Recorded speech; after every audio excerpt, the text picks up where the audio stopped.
It's a good thing I have this emergency kit. Got a flashlight. Yeah? Radio. Yeah? Water. Yeah, whatever, man. Non-perishable goods. A bucket, rope. Whatever. I even got batteries for the kids' games. Yo, I'm glad I planned ahead. How about you? Yeah, man. I can stay here. This message is brought to you by the Department of Health.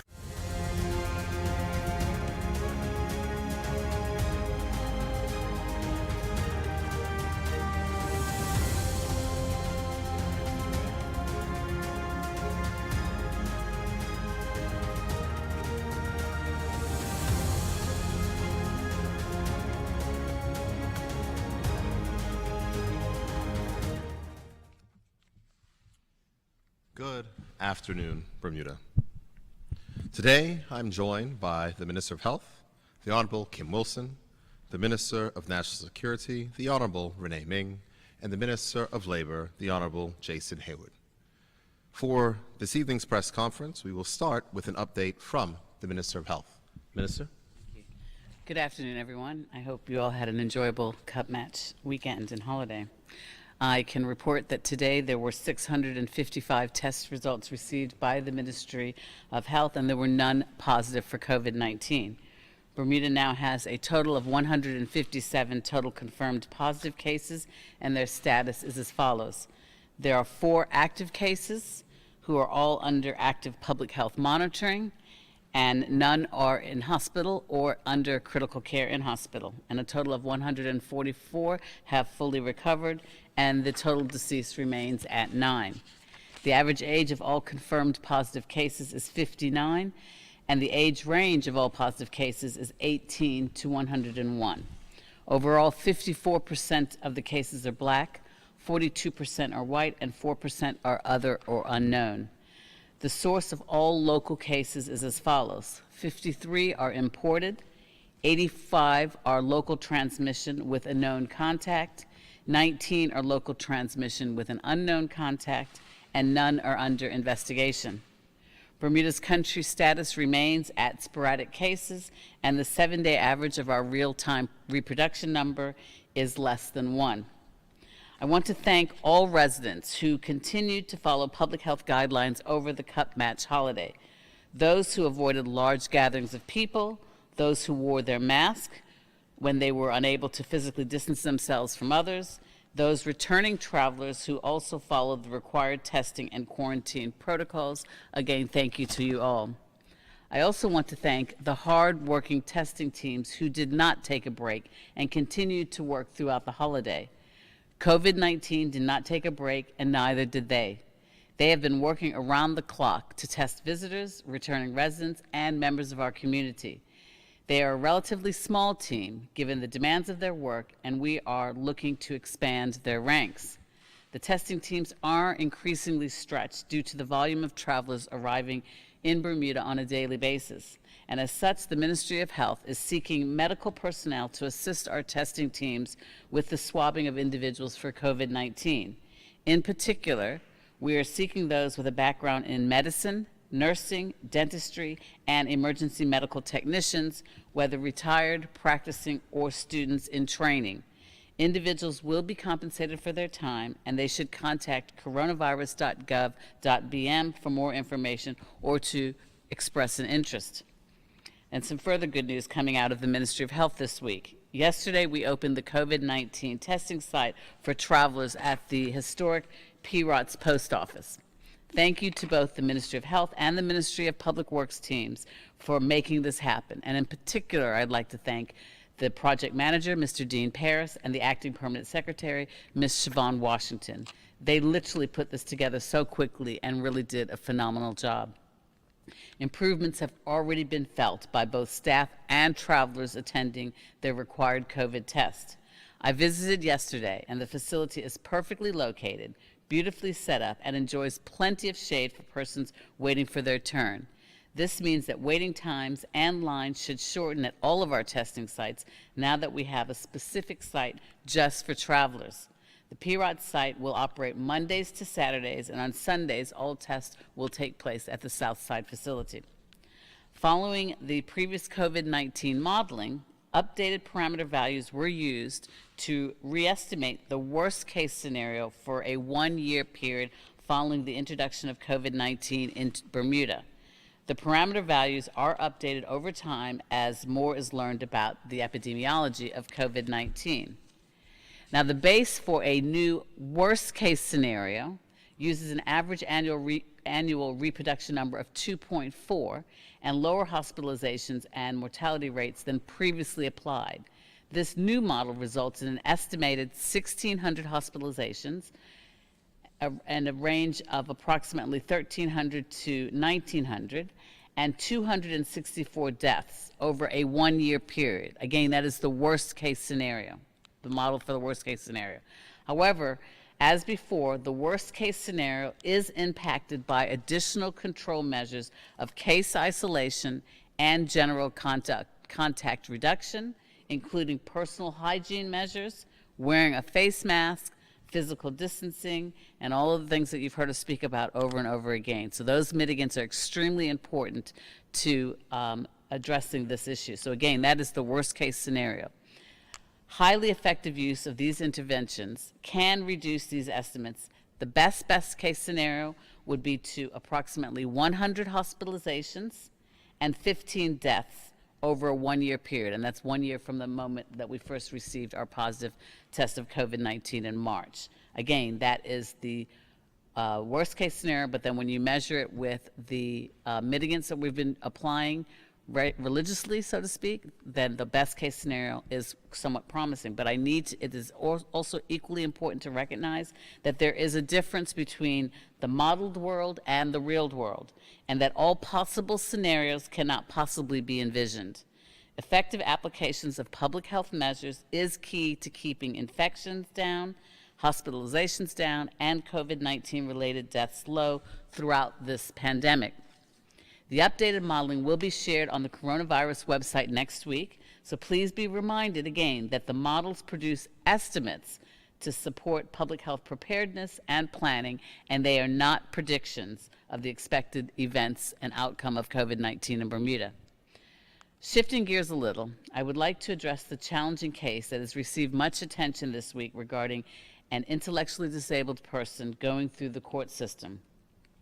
I want to give full assurance that specialized health professionals, court and corrections teams are working to create a solution for this case. No one wants to see individuals with intellectual disabilities incarcerated, and teams have sought to find a solution within our abilities and resources to care for him. The safety of every individual, as well as staff and other residents, is equally important, and finding a solution that accommodates all is a challenge in a small community of ours that lacks specialized resources. Managing complex intellectual disabilities and/or forensic mental health cases often requires low or medium secure units with staff that have that specialized training. And this is not just a matter of facilities, but more importantly, of specialized manpower, which is a short supply worldwide. So it is not viable for any small community to set up a standalone resources for every possible scenario. In larger jurisdictions, such scarce specialized resources service large geographical areas. Creating solutions for individuals outside of existing services does take time, but the interagency team continues to work hard to address gaps in local services and to seek the best solution for the individual that ensures safety and appropriate support for his needs. Finally, as is naturally the case, the government is concerned about the growing number of underinsured and uninsured persons in our community in light of increased unemployment due to the impacts of COVID. This risk to individuals and to the health system is deeply worrying, and we are looking at what healthcare reforms may be needed in the expedited way to ensure that care is made available to those persons. And before I close, I want to end by returning to COVID-19 and reminding us all that while we do not have local transmission at this time, the behaviors that we are observing are putting us all at risk. Remember that people are traveling to and from places where there is community transmission. It only takes one imported case to spread COVID amongst our community, which is why we advise against non-essential travel and better adherence to physical distancing, mask wearing, and hand washing. I have to applaud the venues where we see consistently good adherence to these essential preventative measures, such as supermarkets, retail stores, and buses. They have proven that we can see compliance and operate safely. However, I am increasingly concerned about the settings where compliance levels are not good, such as private social gatherings, in particular at people's homes, and on boats where little physical distancing and mask wearing is practiced at all. These have become the highest risk settings presently. I ask people to remember that COVID-19 is amongst us. Letting our guard down when we socialize is an activity putting us most at risk today. Please wear your mask and wear them at all times, and practice good hand hygiene, and to remember physical distancing and the importance of that. Thank you, Premier. Thank you, Minister of Health. And I would certainly like to echo the sentiments of which you shared regarding the testing teams. Certainly they have been going, and that is from the ones who are doing the collections to the couriers, to the testers, to the administrative staff, the project managers, and also the persons inside of the lab. The performance of these teams over the last few weeks has certainly made Bermuda's testing regime the envy of the world. And so I want to thank all of the persons who are participating, especially working over the holiday and working long hours to make sure that we keep up with this extraordinary demand. I'd also like to add to the minister's comments by informing the country that the governor informed me yesterday that the United Kingdom's Conflict, Security, and Stability Fund will be sending a final shipment of personal protective equipment to Bermuda, bringing the total amount of personal protective equipment supplied under this program to $1.3 million worth. Additionally, the Conflict, Security, and Stability Fund is also ensuring that the Ministry of Health will continue to have access to the UK's telemed service, a medical resource comprising of international healthcare specialists who provide advice against the fight of the novel coronavirus. On behalf of the people of Bermuda and the government of Bermuda, I would like to thank the UK government for the additional shipment of this equipment. The Bermuda government has spent millions of dollars on procuring PPE to protect our workers on the front line, and this additional shipment will further bolster the supplies that we have already procured on island. I will now invite the Minister of National Security, the Honorable Renee Ming, to give an update on her ministry's activities over the holiday weekend. Minister. Good evening, Bermuda. I wish to begin by extending my thanks to all of you for ensuring that this past Cup Match holiday weekend was as incident-free as possible. For the most part, residents adhered to the guidelines as set by the Ministry of Health.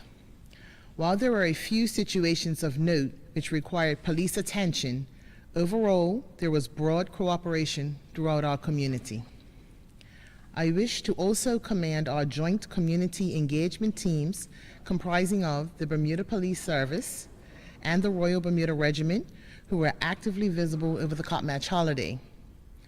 All of our uniformed personnel worked around the clock to ensure public safety on land and sea. As indicated by the Bermuda Police Service earlier this week, there were around 27 arrests made between last Wednesday night and Sunday night. These were for a combination of outstanding warrants, drinking and driving, and assaults. There was some bladed article and knife incidents which required arrests, and just over 60 traffic tickets issued for speeding and other offenses.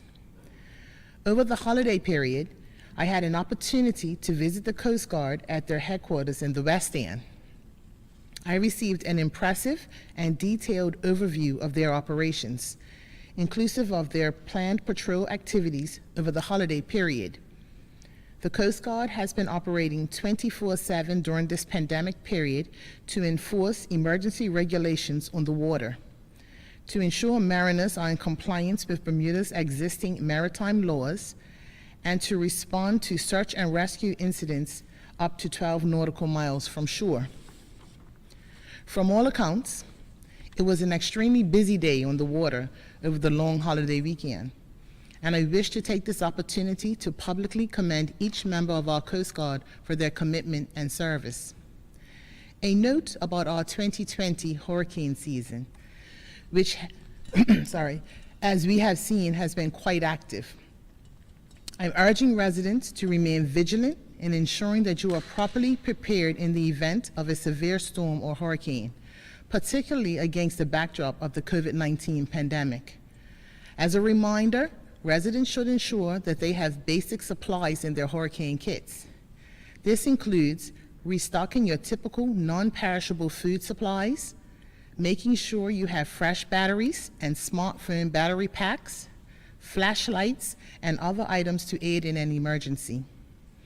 A change to the usual hurricane kit should be the addition of appropriate personal protection equipment, PPE, for you and for your family.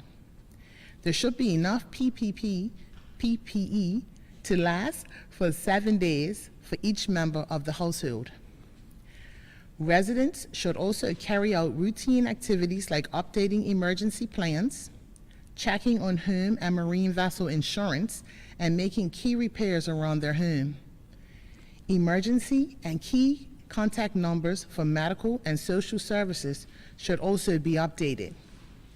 As a reminder, hurricane season is from June 1st to November 30th. And as we shared earlier this year, global meteorologists have indicated that this year's season will be busy due to warmer temperatures. Please note, as I have previously said, we continue to be in the throes of a pandemic.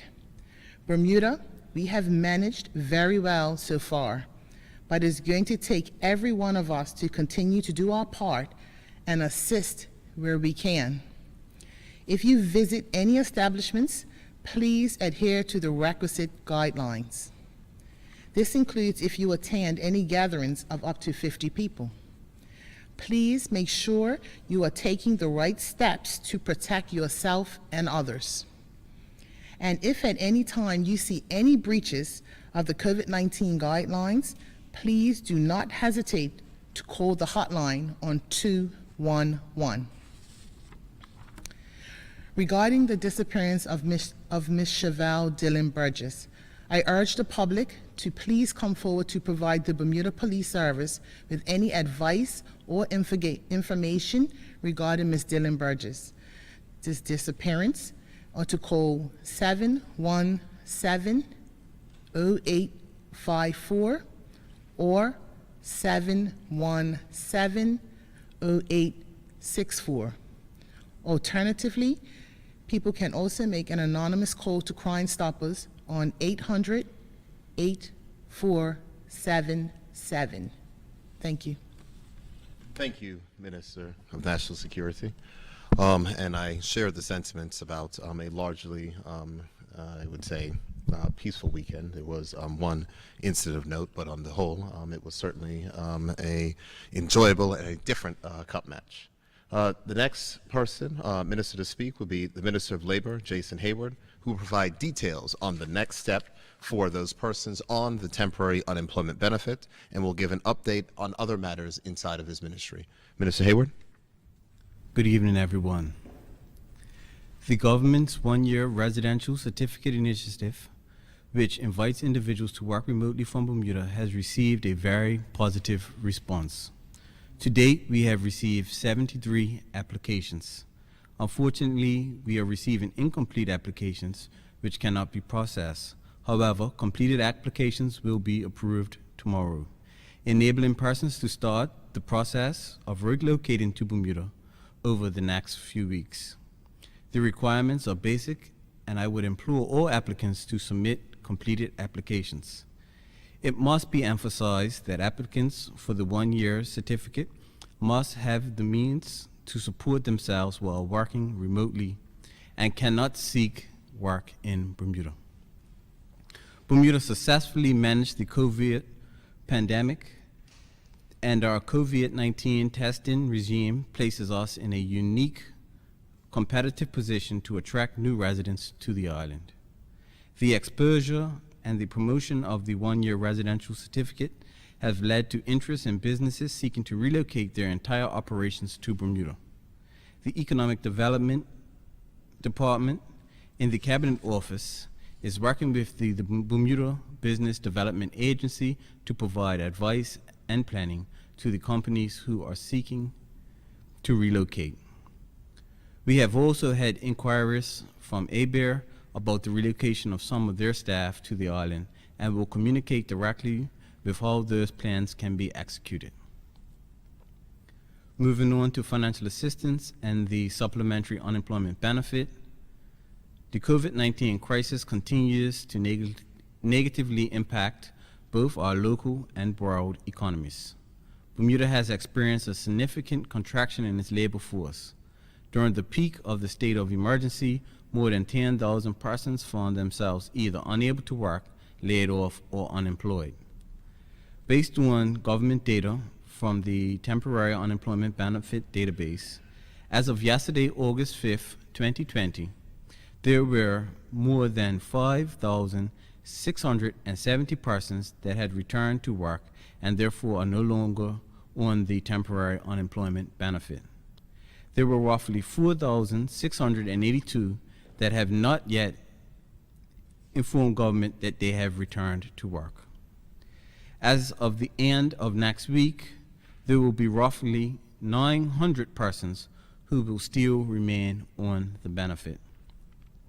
Of those persons who remain on the benefit next week, we expect that 675 will be Bermudian, 36 will be spouses of Bermudian, 10 will be permanent resident certificate holders, and 180 will be work permit holders.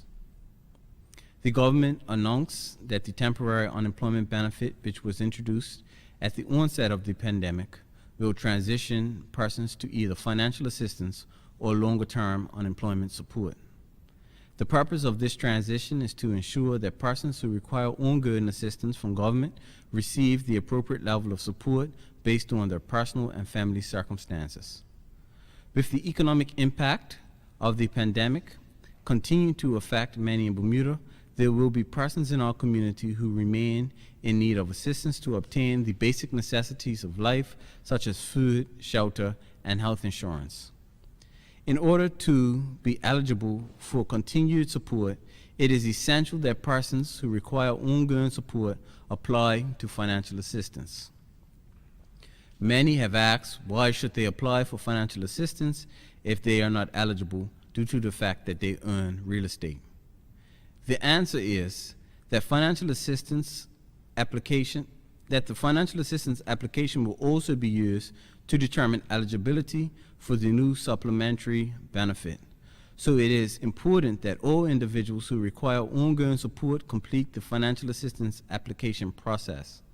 To be clear, only Bermudians and spouses of Bermudians will be eligible for further benefits. The Department of Financial Assistance began issuing applications on the first floor of Global House, 43 Church Street, Hamilton, to persons in need of additional support. Individuals unable to collect an applications are reminded to contact the department to make alternative arrangements. For additional information, persons can call the Department of Financial Assistance hotline at 297-7867. When filling out the application, the form must be 100% complete for the application to be considered for assistance. Once all the required information is on the form, they must be submitted in the mailbox located on the first floor in Global House. The financial assistance process is necessarily rigorous. All applications will be vetted and applicants notified accordingly. Should it be determined that you are approved to receive continued assistance, you will begin receiving the approved monthly award payments. Please note that the financial assistance program is mainly cashless, meaning that vendors are paid directly for and on behalf of the client. Also a reminder, financial aid given is only a temporary measure to support those in need. As such, individuals who are receiving benefits must immediately notify the government when they commence any form of employment, as they will no longer be eligible. Moving on to compliance with immigration law and policy. The Ministry of Labor wishes to remind employers of their responsibilities towards employees as enshrined in the Bermuda Immigration and Protection Act and the Work Permit Policy. The ministry is fully cognizant of the financial challenges facing many employers. However, it must be noted that unless there is a written mutual agreement stating otherwise, it is the employer's responsibility to repatriate guest workers to their place of origin. Furthermore, if a work permit holder has changed employers, it is the current employer's responsibility to repatriate their workers. It should also be noted that an employee whose contract has been terminated due to the conditions set out in Section 30, Subsection 3 of the Employment Act 2000 are entitled to redundancy pay. Additionally, employers and employees are reminded that once an employment contract has been terminated or a work permit has not been renewed, there is no automatic right to reside and seek further employment in Bermuda. Individuals who wish to reside and seek employment must apply to the Department of Immigration for permission. Guest workers should also be aware of their visa status and take the necessary steps to enable repatriation to their home countries. It is the responsibility of every individual to ensure their travel documents are in order well in advance of any need to travel. Lastly, if you think someone is illegally working, living, or employed in Bermuda, you should contact the Department of Immigration by calling 441-296-5202. Thank you. Thank you, Minister Hayward. Today, I will speak about three pressing issues that I believe are pressing for entrepreneurs, families, and employees. The first is the Work from Bermuda residential certificate that the Minister of Labor just highlighted. As he stated, since we launched the initiative, we've received a large amount of international media attention. And it is unsurprising as the story has many facets. To healthcare workers, the certificate signals our successful management of the coronavirus. To global business, it shows that Bermuda is expanding its economic options. And for companies that are already domiciled in Bermuda, they've received an increase in clients looking to relocate here. Additionally, the Bermuda Business Development Agency has received queries and requests for more information from Australia, Canada, and the United States, inquiring about setting up a Bermuda entity and re-domiciling to Bermuda. And this is all due to the fact of our collective successful management of the coronavirus pandemic. Also, for additional activity for our local insurance companies, the BDA is currently working with them to create health insurance options for one-year residential certificate holders. The Bermuda Tourism Authority, who are also stakeholders in the one-year residential program, report that they have generated more than 30 international news stories around the initiative, with 526 million news impressions, which represents almost $1 million in media value. The launch of the Work From Home website was designed to specifically inform potential applicants about the lifestyle aspect of the move to Bermuda and resources to make the transition easy. The one-year residential certificate is just one of the economic programs we are offering to change the adverse effects that the pandemic has had on our economy. And the first batch of applicants will start hearing from the Ministry of Labor tomorrow. In reality, remote workers and digital nomads could start arriving in Bermuda as early as next week.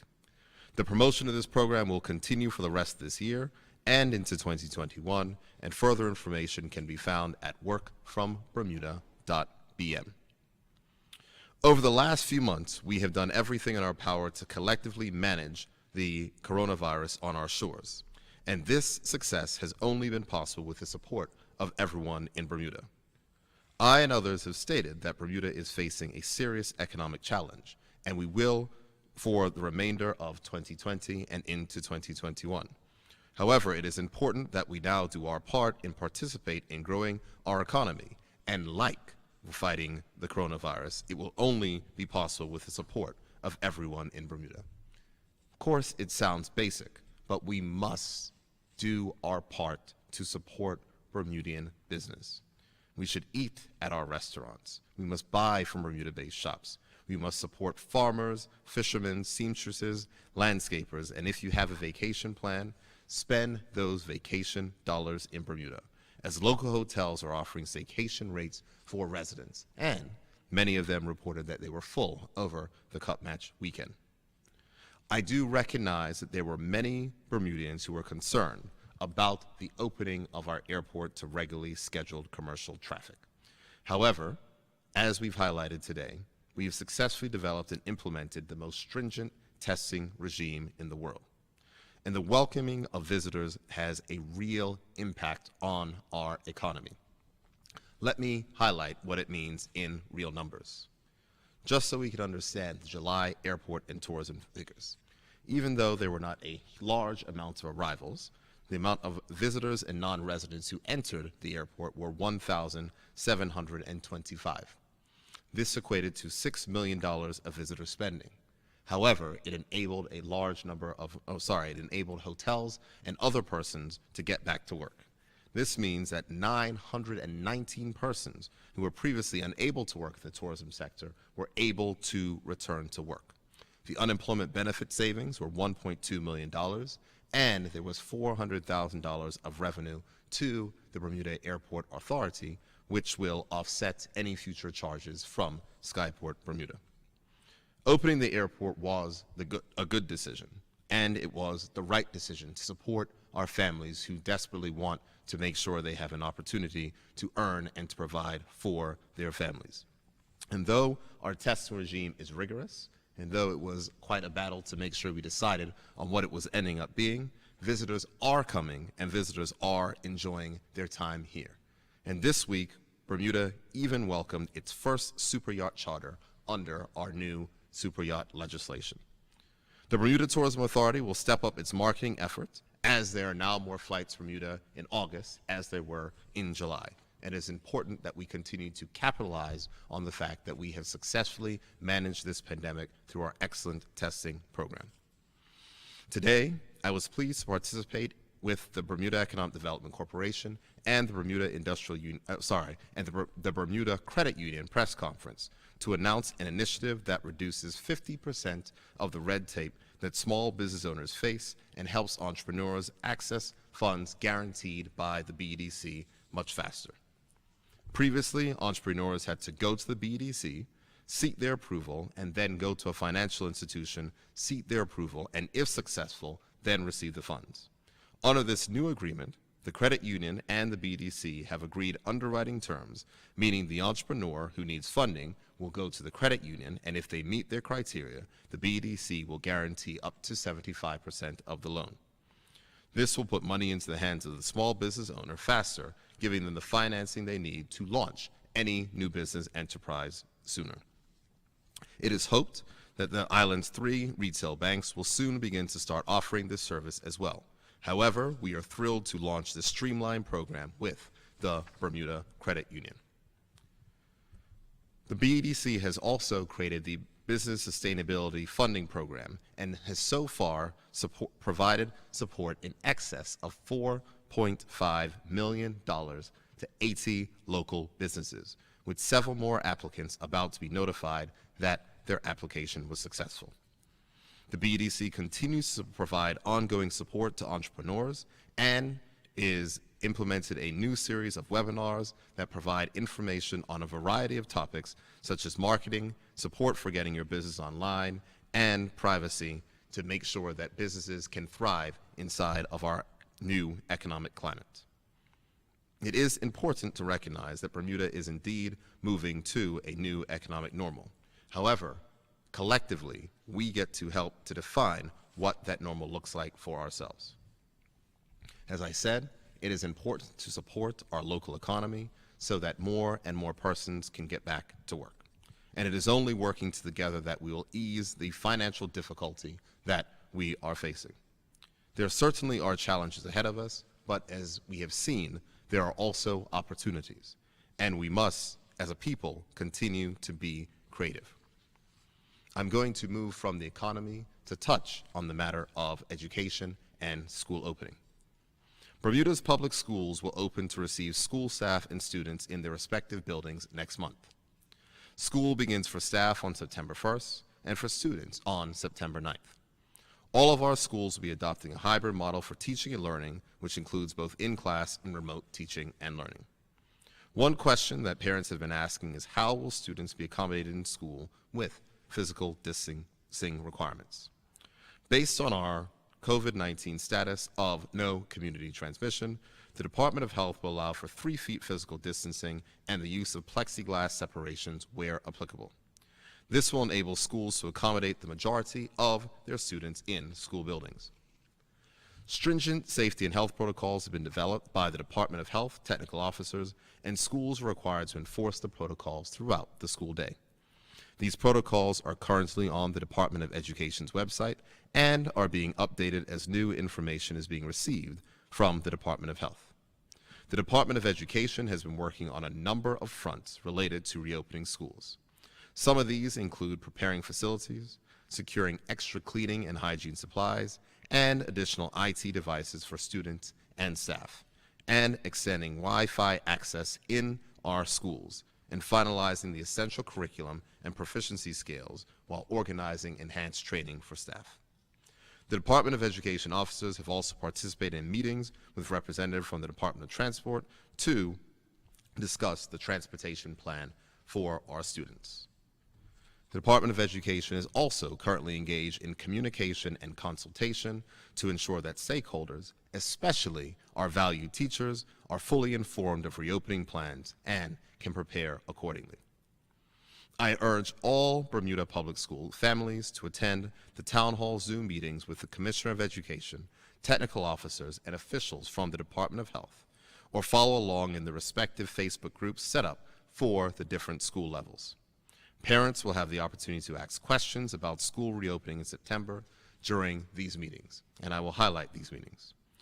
Saturday, August 8th, preschool meetings from 11 a.m. until 1 p.m., and primary school meetings from 6:30 p.m. until 8:30 p.m. Monday, August 10th, middle school meetings from 4 p.m. to 6 p.m., and senior school meetings from 6:30 p.m. to 8:30 p.m. And on Monday, August 24th, Dame Marjorie Bean Hope Academy from 6:30 p.m. to 8:30 p.m. All meetings can be accessed live on the Bermuda Public Schools Facebook page. Before I take questions from members of the media, I would like to state 2 things. First, I'd like to let members of the public know that I received an email last week indicating that the government of Bermuda at these press conferences should do something about the many plastic water bottles that we use at each press conference. My team took this to heart, and we have secured some reusable water bottles. I thank the Information Commissioner's Office for the reusable bottles that are now available for participants in the weekly press conferences. And as the Minister of Health informed earlier, she said it's about time that you got with the program. Yes, Minister of Health. Finally, I would like to wish a very happy 101st birthday to Mr. Walter Seymour of Sunnyside Park. Last year, I was fortunate enough to attend his 100th birthday celebration, and I'm thankful that God has given him one more year with us on Earth. With that, I'm happy to take any questions that members of the media may have. Good evening. Good evening, Trevor.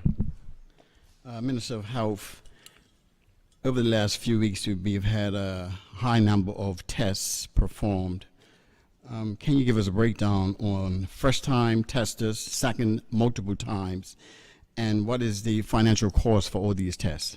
That's information I'll have to get to you. Like you said, we've tested probably several thousand people over the last couple of weeks, so I don't have that in front of me insofar as the representation of how many were visitors, how many were locals, how many were retests. I'll have to get that information for you. Thank you much. Minister Hayward, I'm not sure if you or the Premier can answer this, but 20 redundancies at HSBC, one branch in particular is to take place starting October.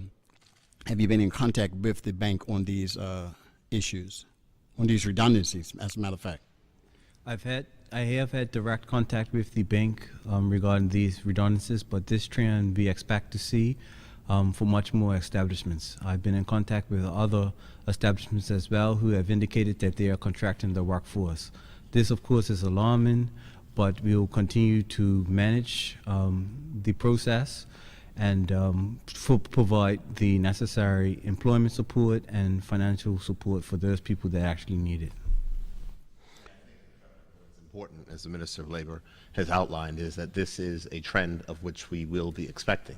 The fact is that with the contracting economy, as we've seen around the world with record unemployment in countries everywhere, that is the reason why it is critically important for us to do the work of which we're doing to allow new economic avenues for support inside the country. So when I highlighted the issues of what is taking place inside of our hotel properties, when we highlight the issues of the support that's happening to make sure that we can get construction going in a number of projects, that's the reason why it's so important for the government to be focused on the economic crisis. And what I said in my comments earlier today at the Bermuda Credit Union is that the government has successfully managed the economic crisis, and now we are turning our attention to put the same amount of energy into the economic crisis. And I think that we've seen, at the same time that we've seen challenges, our good performance has allowed us to also do a lot better than other particular islands which have found themselves back in lockdown.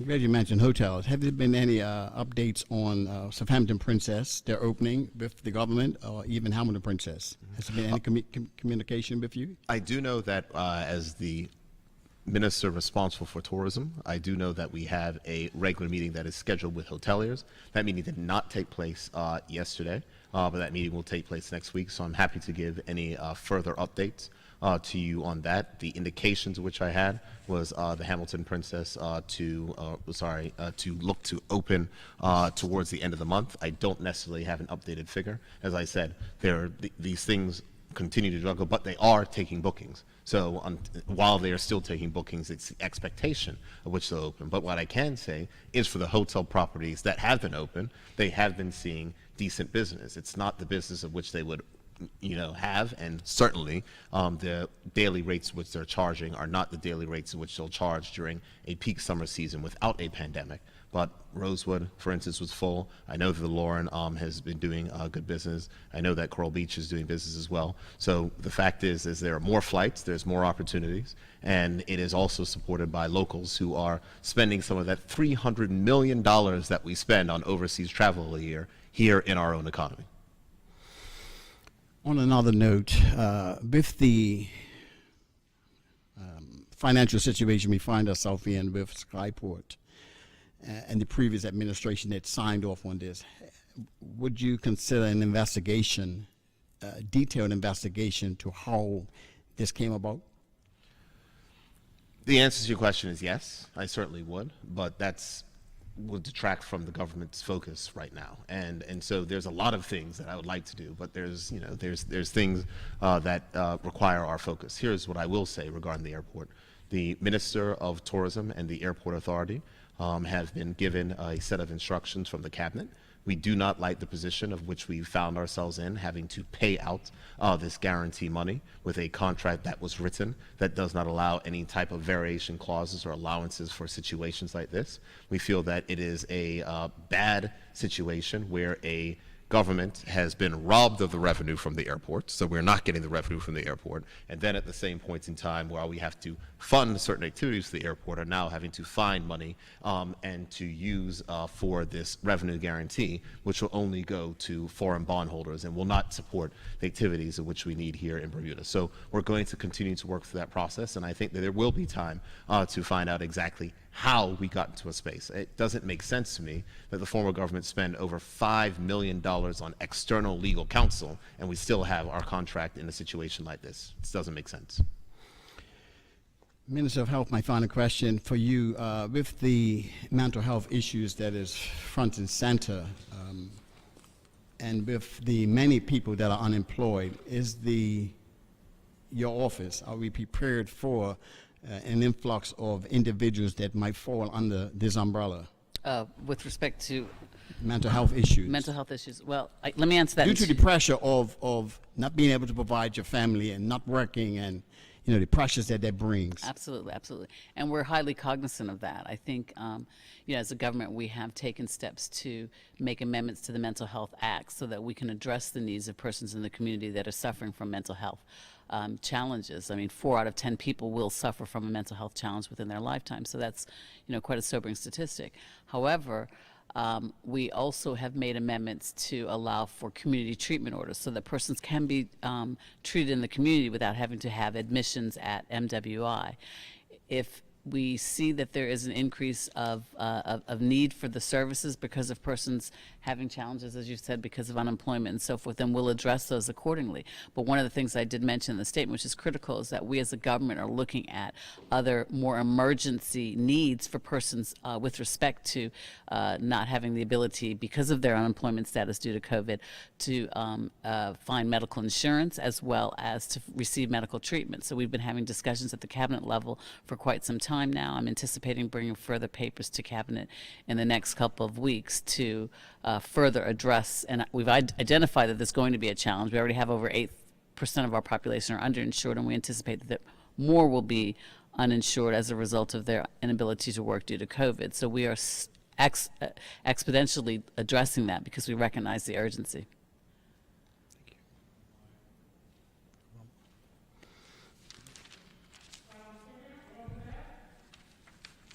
Good evening. Duncan Hall from the Royal Gazette. Minister of Health, you mentioned the vulnerable person who was in the news this week, and you've highlighted the challenges in a small community of providing the level of care that people like that need. I'm just wondering what you think would be the timing of the solution, and if you have any ideas on what that solution might look like, given the challenges that we face. Thank you, Duncan. Actually, the court proceedings were dealt with this morning. I'm not 100% seized of what the total deliberations were, but I can say that there was a decision that was made, guided by the courts, as well as with the intervention of the DPP's office, the Attorney General's chambers, court services, the director of the mental health court, as well as Maui, was obviously at the table, that there has been a solution to address this person's needs. As you rightly said, given the small size of our community, there are persons that have needs that are far more sophisticated insofar as the type of services that are offered. And when you look in a big geographical location where those needs are also challenged by the fact that there are limited persons that specialize in that particular type of treatment. But we are satisfied that with all of those agencies that I've just mentioned, that we will be able to find a acceptable solution to address his needs as well as the needs of the community.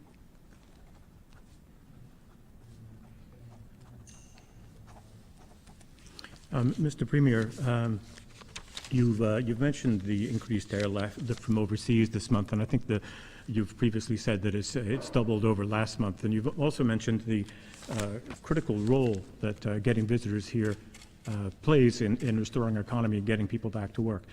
But obviously our largest market is dealing with a high level of COVID, and I wonder if there's a point at which, if we continue to get people testing positively from the same location, whether you'll look at changing schedules or making some adjustments. Is there kind of a criteria or a stage that might prompt you to change those arrangements? The short answer to the question is yes, and if you go on the coronavirus.gov.bm website, I think under the indicators it shows where what levels we have to do until we will go and revert to a previous stage. And so all of that has been laid out. Those have been in place since I think about May, when we were talking about our phase regime going backward and forward. But I think it's important to note that we are confident that the testing regime of which we have set up will protect the country, and I think that over the last month we have demonstrated that it is able to successfully protect the country from the impact of significant spread of the virus. I remember the discussions in cabinet, and I'm not trying to compare deliberately one country versus another, but there were distinct deliberations between how do you balance, and hoteliers were saying that we need a more relaxed policy because we're not going to get people to travel. But we made the decision that it is vital to make sure we open our economy, well also to make sure we can balance the safety impacts that would have on our community. So when we look at the whole issue of visitors, I don't actually believe that any case that has been imported has been from a visitor, and it has all been from returning residents. So that's the reason why the Minister of Health is very adamant that people should limit their travel unless they have to travel. But we also have to recognize that Bermuda has a different tourism demographic than other countries. So when you look at the situation in the Bahamas, where unfortunately they've had to revert back to a full nationwide lockdown due to cases that were imported, their test regime was nowhere near as strict as our test regime. So I think that we struck the right balance. We will continue to see how this works over the next I would say the next few months. What I can say is that as bad as the situation is in the United States, finally, I think that they've actually realized that wearing masks is probably a good idea. So the situation might get a little bit better as time goes on. But we're confident in the testing regime of which we set up.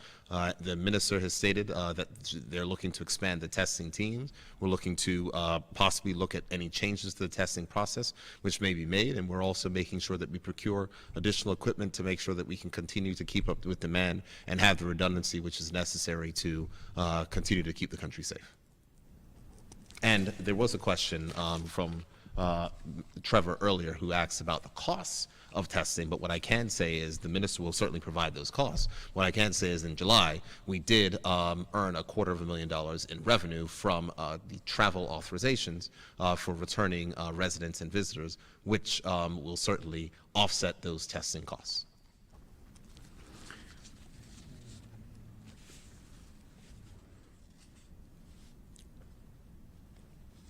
Mr. Premier, I think it's widely considered, as you've mentioned again tonight, and most of us, I think, acknowledge that the government's done a good job of keeping the island safe from the health impact of COVID-19. But as you look into the future to consider what the future might bring, is there anything in particular that keeps you up at night? Is there a particular worry? Oh boy, I think myself, Mr. Health, we all have the same worries. It's the worries about the severe economic challenges the country will face as we move forward, and the work which is necessary and required right now to ensure that we minimize what those challenges may be as we go forward. So the best protection against that is to make sure that we do not have to revert back to previous phases of opening, and that's why it's important to maintain our issues, our regime at the border, and making sure that our citizens adhere to the rules. But I'm certain that the Minister of National Security, is challenged when it comes to the issues of gang violence reduction and other things, and the tensions which are inside of our community, which are certainly exacerbated when there are economic challenges. And without question, I know that the Minister of Labor is certainly kept up at night thinking about the challenges, whether it's persons who are currently on the temporary unemployment benefit, the transition of those things, those to longer-term benefits, etc. But here's where I'm confident, Duncan. I'm confident that in the exact same way that the country was able to unify during the health crisis, we'll be able to unify during the upcoming economic crisis, making sure they're doing staycations. It can be seen by persons who are promoting local businesses more and trying to make sure they consciously make an effort to support local business. And it can be seen by persons helping out their neighbors, making sure they check on persons, and making sure they share what they have with those persons who will be less fortunate.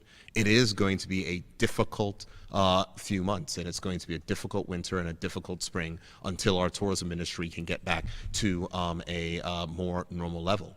But I'm confident with the discussions that the Cabinet had this Tuesday regarding our economic plan going forward, the fact that the Minister of Finance is going to the international markets for financing, and the fact that we're going to be able to press forward with those initiatives which we've laid out and which will continue to be developed, I think is important. So what keeps me up at night is the economic challenges of which the country will face, but I am comforted by the fact that we have responded so well to the health challenges that I have no doubt that we'll be able to maintain that unity to tackle the economic challenges that we have.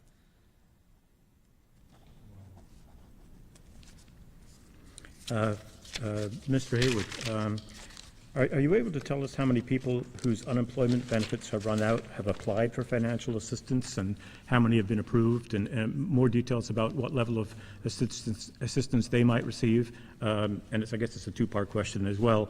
If everyone who's been turned down for financial assistance receives the supplemental employment benefit, what would the amount of that benefit be? We've known very well for some time that the current benefit is $500 a week. I'm just wondering what level people will be transitioning to.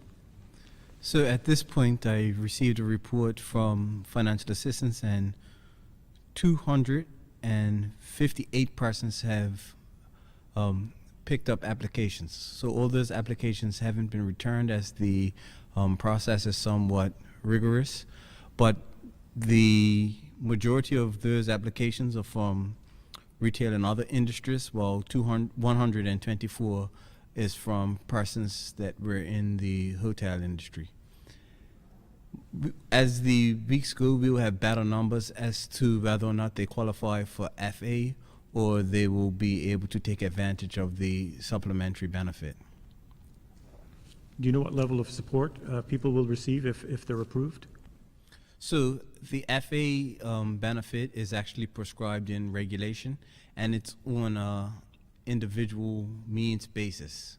And so they use a particular formula that lies within the financial assistance regulations, and their benefits will be according to law. When we look at the supplemental benefit, we're looking at a monthly cash payment that would also include some form of benefit for health insurance for those individuals that don't possess health insurance. And those numbers will be finalized by next week. Thank you.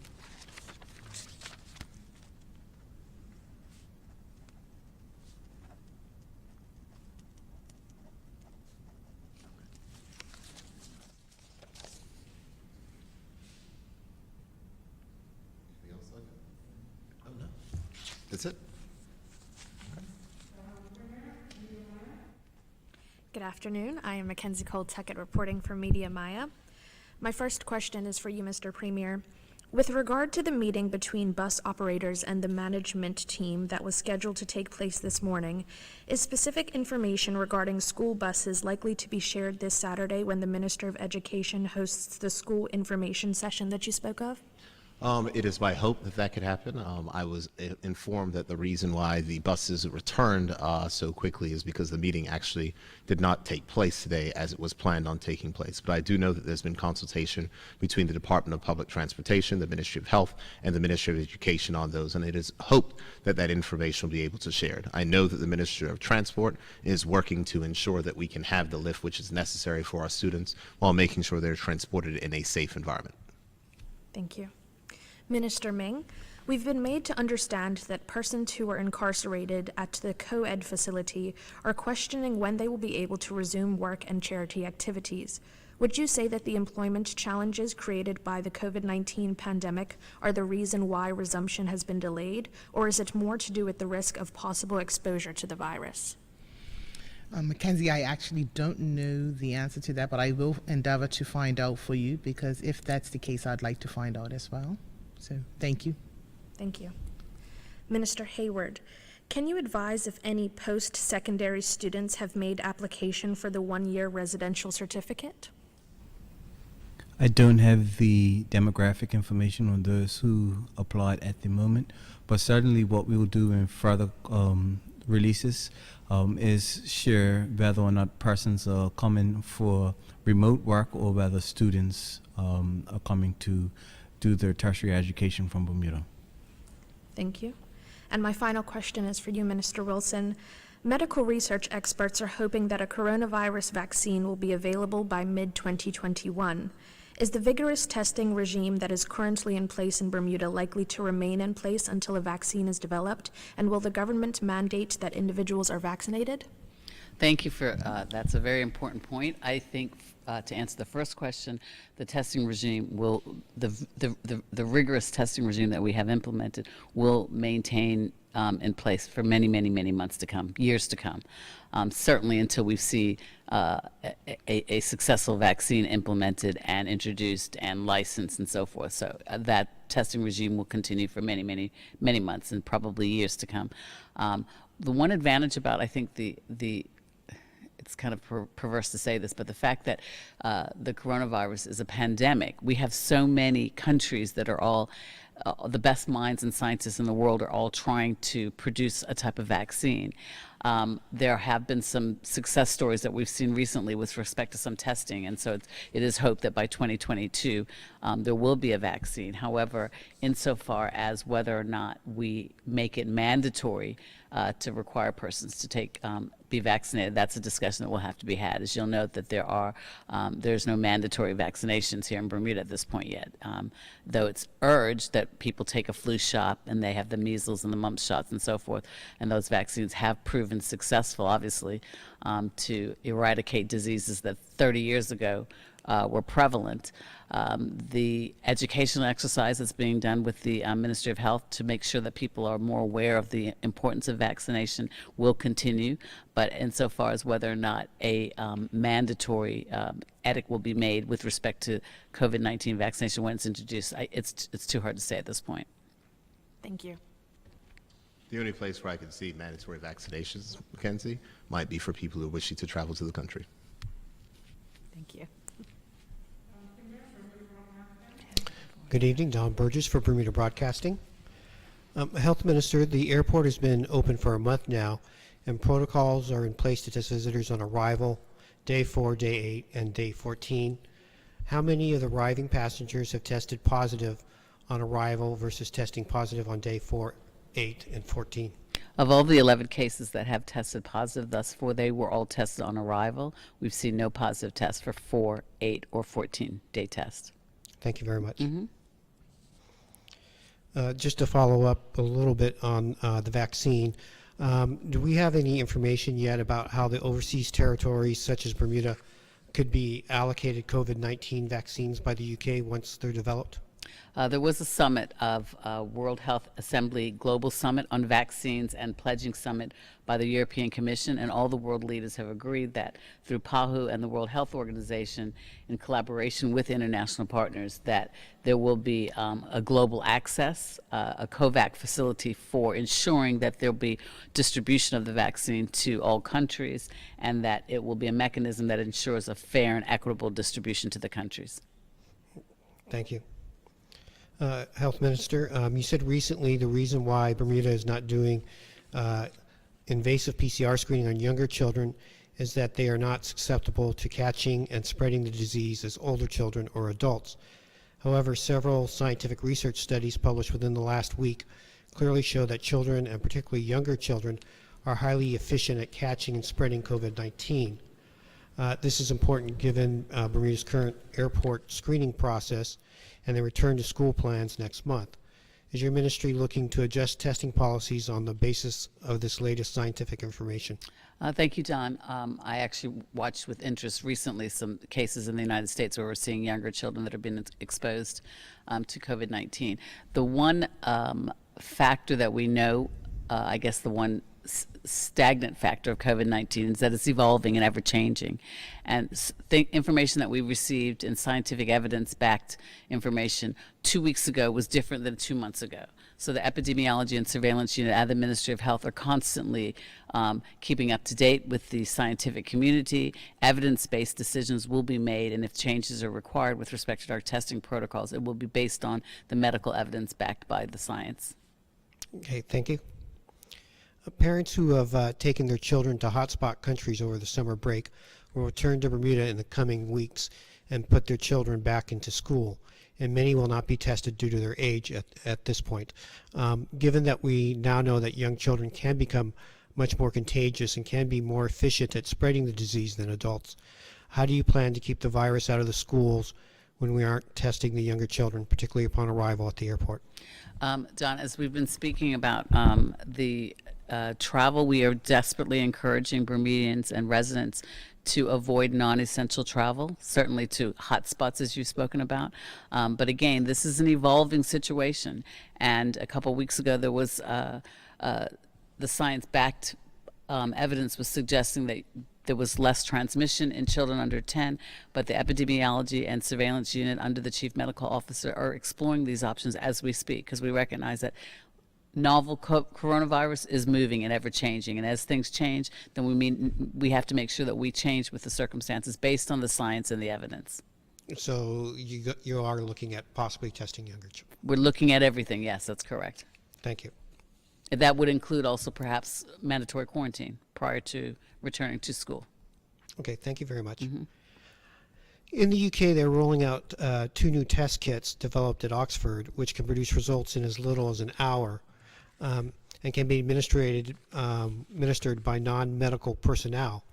Are you aware of these products, and if so, are you interested in acquiring them? We're always looking out for more innovative ways of and efficient ways of testing. However, we would have to ensure that they were validated and fit for purpose. So those are things that are being explored as we speak. All right, thank you very much. All right, thank you very much. I appreciate the questions from the members of the media. I'm happy that we were able to give an update to the country. We will see you again next week, Thursday, and I wish everyone a very safe and happy weekend. And so with that, I would like to say good evening, Bermuda, and thank you.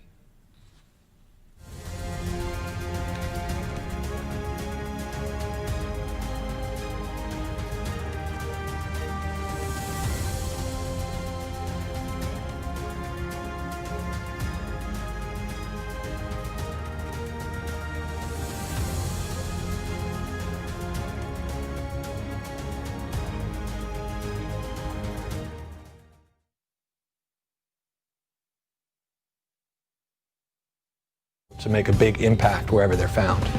It's a potential big problem because it sort of throws the ecosystem out of order. We're losing a lot of different species. We're potentially losing herbivores, which eat seaweed off the reef and would keep the reef clean and healthy, something like herbivores like parrotfish.